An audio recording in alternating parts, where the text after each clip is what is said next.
Once upon a time in the United States, the reins of power have passed from one set of hands to another through elections, revolutions in thought, and the will of the people.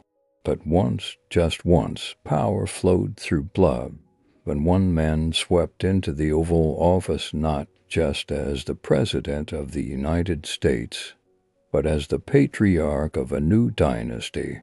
This is his story. This is the man who made the government his family's business. Jonathan Reed stormed into the 2030 presidential election as an outsider. He was a billionaire businessman and media mogul with no political background and no endorsements from heavy hitters. He didn't court the favor of established politicians or donate to their campaigns. And yet, overnight, he became the most popular candidate on the ticket, winning the presidency by a landslide. How? Because he rode a populist wave of distrust in career politicians. The people wanted change, and Reed promised to deliver it. And then came the shock. Within weeks of taking office, he brought his entire family into the White House. His wife, Eleanor Reed, became the Secretary of Education. His eldest son, Marcus Reed, a former tech executive, became the head of cyber defense. His daughter, Sophia Reed, known more for Instagram than international law, was named U.S. Ambassador to the United Nations. It was a shock because it was unprecedented. Some saw it as crass nepotism. Others saw it as family loyalty. But they couldn't deny its effectiveness. As the president surrounded himself with his closest advisors, his wife, his children, the critics fell silent. As the Reed family settled into their roles, the rest of Washington watched and waited. What would they do? Would they use their positions for the good of the nation or for personal gain? What secrets were they hiding? What connections did they bring to the table? Well, the answer is complex. For some, it was loyalty, pure and simple. For others, it was about old money-making new connections. Some wanted to serve. Others simply wanted power. But in the end, it doesn't matter because none of them did what they were hired to do. Sophia embarrassed the nation. At her first UN appearance, she misquoted a key article of the Geneva Convention, causing embarrassment and diplomatic tensions with key allies. A blunder like that could have been written off as a one-off mistake. After all, she was new to the job and international law is notoriously difficult to navigate. But it wasn't just that. It was part of a larger pattern. Marcus's cybersecurity initiative, designed to protect American data from foreign threats, accidentally exposed private data of over 4 million Americans during a rushed software launch. Then the emails, leaked by an anonymous source, showed Sophia using her position to secure speaking gigs for her husband at universities across the country.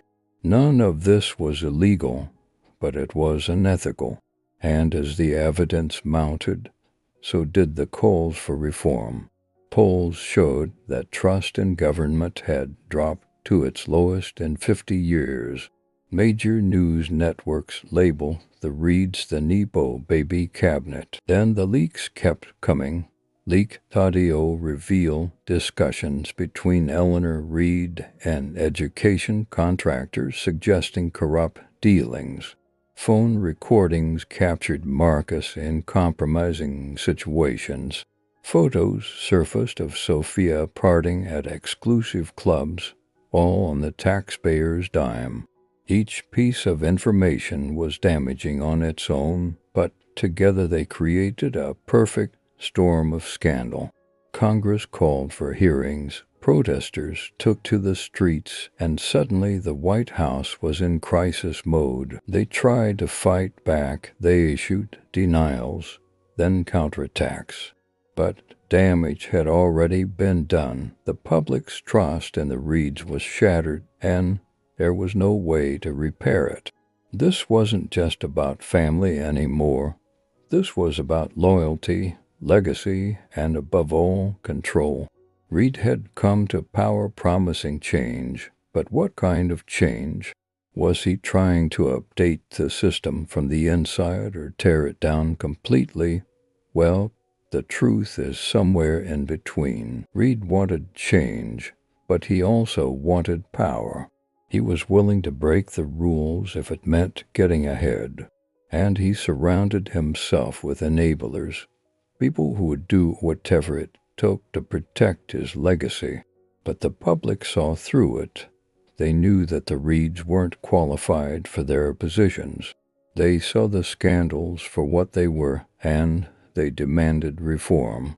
As the heat intensified, cracks began to show within the family. Sophia secretly resigned from her ambassador post and left the country, deleting all traces of her social media accounts.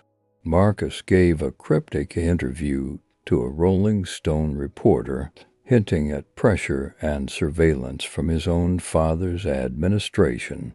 Eleanor stopped talking to the press altogether. The dynasty was falling apart, and there was nothing Reed could do to stop it. In the end, it wasn't the scandals that brought him down, it was the cost. By the time Reed ran for re-election, the economy had slipped into recession, jobs were lost, and prices surged. America, once promised greatness, now faced chaos, and many began to ask, was Reed truly leading, or was he protecting his legacy? Well, the answer is complicated. On one hand, he inherited a divided nation and did his best to keep it together. On the other hand, he presided over a failing economy and a broken family. But ultimately, it doesn't matter because it wasn't his choice. As the election approached, Reed knew he couldn't win. The polls were against him, the economy was failing, and his family was in shambles. So he did the unthinkable. He chose not to run for re-election. For a moment, there was hope. Maybe the nightmare was over. Maybe the nation could finally move on. But then came the betrayal. In the weeks following his announcement, Reed endorsed a little-known senator with shady ties to organized crime, ensuring that his dynasty would live on in one form or another. When the dust settled, the public had their say. They elected a former teacher-turned-senator, a symbol of the common citizen's voice. Congress passed the Reed Act, banning direct family appointments within the executive branch, and the nation began to heal. Well, not entirely. Reed's legacy is a mixed bag. On one hand, he ushered in a new era of politics.